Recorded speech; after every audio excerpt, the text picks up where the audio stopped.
All right, and we are back here on the GSMC Baseball Podcast. And for the second segment of today's show, we are going to talk about the Baltimore Orioles. And I was really impressed. I have been impressed with the fact that they've gone into Houston and now have taken the first two games. Now, obviously, this is the regular season, but these are big games that they're playing in right now because you got the Rays that are right behind them, 2.5 games out. Right now, the Orioles are at 95 wins. They've won four in a row, and so it's gonna be tight. They got to continue to keep winning these games and get themselves close to that magic number and clinch this division. Because after the Astros, then they got the Guardians, they got the Nationals, and then they got the Red Sox. So it's kind of a soft ending to the season. So I think at this point, you could say that the Orioles right now have the upper hand, and the Rays, they play the Blue Jays twice, and the Blue Jays are playing to clinch get into the wild card. So it's tougher for the Rays because the Blue Jays. Listen, they're an inconsistent team, but if they're right, they are a very good team. They are a very talented team. So that's something to keep in mind. But right now, I would lean towards the Orioles based off of the remaining schedule. But listen, you got to give the Orioles a lot of credit. And I listen to go into Houston and to win these first two games in the way that they have. The other night, Cedric Mullins hits that big 3-run home run in the ninth inning off of the Astros closer Ryan Presley, and then you have last night they win 9-5 in Houston. I mean, it's not easy. It's not easy, but they've gone in and they've played really well in these two games. But yeah, so with the Orioles, they had a lot of rough years before this. So I do have a graphic for today. So this is from baseballreference.com because I wanted to put up the records over the last several years. So and it got cut off, but the last time that they made the playoffs was 2016. I think they won 89 games. So, and then this was kind of like the downward spiral after that. So in 2017 they went 75 and 87, and then in 2018 they went 47 and 115, and that was Buck Showalter's last year as manager of the Orioles. So that was rough, and that was pretty much the end of the Machado, Chris Davis, that era. I mean, you still had a couple of those guys, on the team because I think because Machado went to the I think when did he go? He went actually. Well, yeah, he went to the. He got traded to the Dodgers in 2018 when they went to the World Series, and then he went to the Padres. I forget about that honestly. Machado playing for the Dodgers because it was so brief.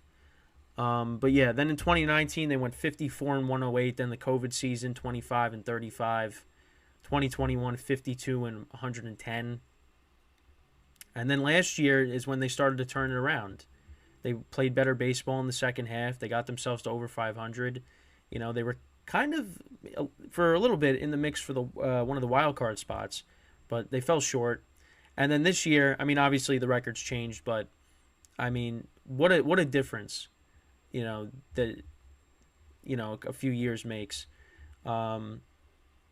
And one of the big things that they did was they brought in Mike Elias, who was with the Astros after the 2018 season. Around the 20, I think they brought him in for the 2018 season, but he was there, and he's been part of this rebuild. And Brandon Hyde, he's been the new manager. He's been there for a little bit, and they're responsible for getting players like Adley Rutschman and Gunnar Henderson. Adley Rutschman was the first overall pick in the 2019 draft, and then Gunnar Henderson was a second round pick, and Gunnar Henderson might win AL Rookie of the Year. And then you got Anthony Santander, who's been a productive player for them. He was on those teams that were not very good for a while, and now he's part of a team that's going to the playoffs.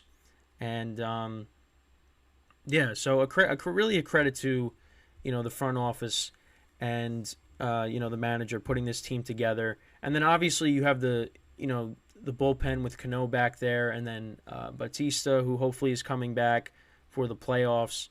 So I mean, if you're an Orioles fan, you really got to be thrilled with how this team has been playing. And they went out and they brought in Kyle Gibson to be part of that rotation, who was with the Phillies previously. You trade for Jack Flaherty, who really hasn't been what they hoped for. Because I think when I looked at his stats the other day, I think he had like a 7 ERA with the Orioles. But Bradish has been good.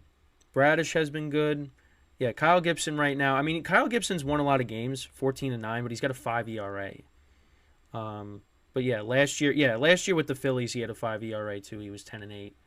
But yeah, he's going to be a key component in the playoffs. You have Dean Kramer, who's 12-5, and he's got an ERA over 4.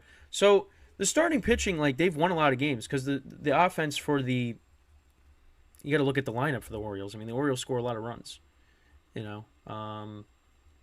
the Orioles. But the other thing that also helps is they got a bullpen that's top 5 in all of baseball, really. Because if you look at if we go to let's go to team totals. So if you go to batting average, let's go to batting average. So yeah, the Orioles are in the top 5 there.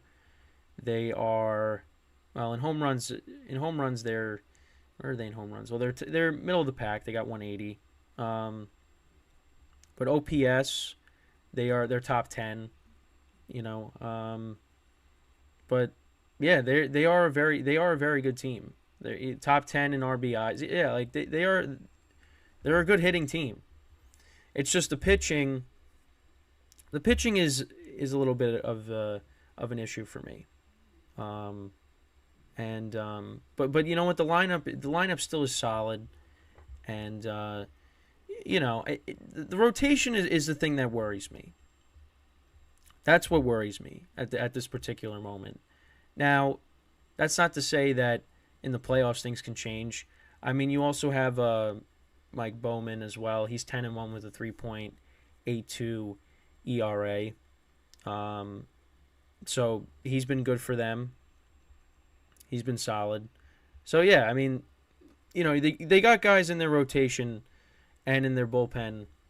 It's really gonna all come down to how good their bullpen is gonna be and their rotation, because their bullpen teams have won.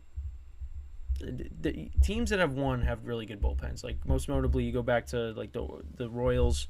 They had a really good bullpen. The Astros have had really good starting pitching. But the Orioles, they have a really good bullpen with the 2 guys in the back. And towards the end, they're 8th and 9th inning guys. So with that, and combined with how their young players in their lineup and how those guys have been this year, I mean, we'll see. I mean, you got Santander and Henderson.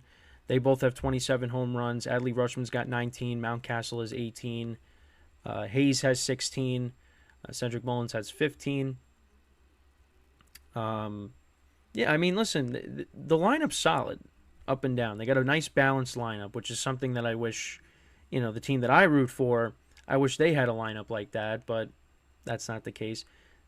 Listen, they got like that, even though they're going to finish in first place and finish with a better record than this team, but right now they're like the 2017 Yankees, a young team that exceeded expectations and can go far in the playoffs. This team will go far in the playoffs.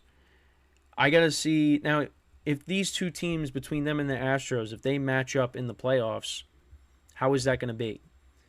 Because the playoffs are a whole different animal, and the Astros know how to play in the postseason. But listen, you got to give the Orioles credit, because these are important games right now, like I mentioned before, because you got the Rays right behind you, so you got to win all these games, because one slip up and before you know it, you might not be in first place anymore.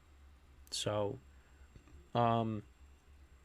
But yeah, last night they defeated the Astros 9-5. So we'll kind of go through like the box score a little bit. So Gunnar Henderson had a hit and an RBI. He went 1 for 5. Santander went 2 for 5. Ryan O'Hearn. Ryan O'Hearn, another guy. This guy was on the Royals. He's hitting 311 and an 858 OPS. So he's been a good find for them. Austin Hayes, 2 for 5 with 4 RBIs. Mullins had a hit, went 1 for 4. Kerstead, he went 1 for 4. I think he hit a home run last night, or was it the night before that? Well, let's go through the scoring summary. So Ryan O'Hearn hit a 2-run home run. Kyle Tucker hit a 2-run home run for the Astros, make it 2-2. Austin Hayes, a 3-run home run.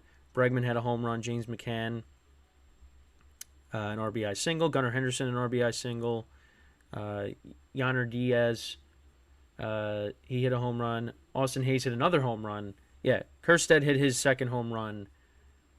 Kjerstad? I can't pronounce that name. It's harder to pronounce than Zach Gallen, which I was saying Gallen for the last week.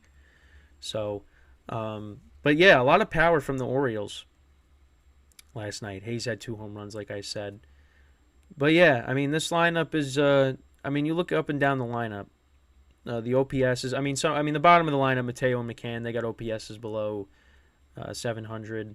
But, the guys at the top, that's where you're going to get your production from, from Santander, Gunnar Henderson. So, yeah, listen, this team could go far in the playoffs. This team definitely can. I don't know if they're going to win the World Series. I wouldn't say they are the team to do that. Can they get to it, can they get to the World Series? Yeah, I think they can. It's just, I worry about the Astros. That's the team. And like I said, until they are defeated, I'm not going to count them out. And that's just from experience. That's from years of, pain and misery that this team has inflicted upon me.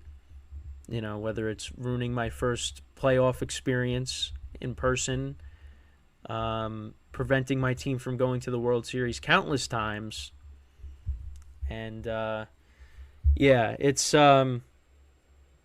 you gotta they gotta go out, and the Orioles have to go out and beat them in the playoffs, and then I gotta see it to believe it. Until that happens, the Astros are going to be the team, for me at least, that's going to represent the American League in the World Series, because I don't think. But again, there have been teams that go on magical runs, and that can happen. And I hope the Orioles are that team that does that. It's just, I worry about the Astros. So with that, we are going to take another quick break, and then when we come back, we are going to talk about the AL West race and talk about the teams that are fighting for that division crown, and that will be the third part of today's show. So stick around, and we will be right back here on the GSMC Baseball Podcast.